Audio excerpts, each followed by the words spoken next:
আসসালামু আলাইকুম। আজকে আমরা আছি উহুদ প্রান্তরে। এই সেই উহুদ পাহাড়, যে পাহাড় ইসলামের ইতিহাসে অনেকটা জায়গা জুড়ে স্থান করে নিয়েছে।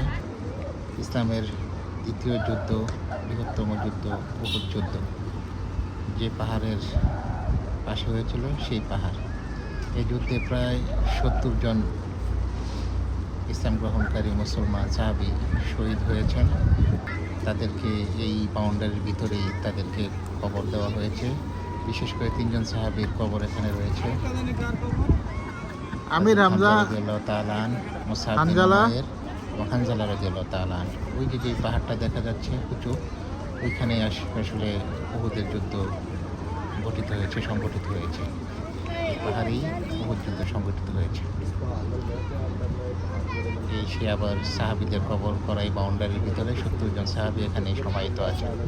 আল্লাহ রাব্বুল আলামিন তাদেরকে ইসলামের জন্য কবুল করেছেন, শহীদের মর্যাদা তারা পেয়েছেন।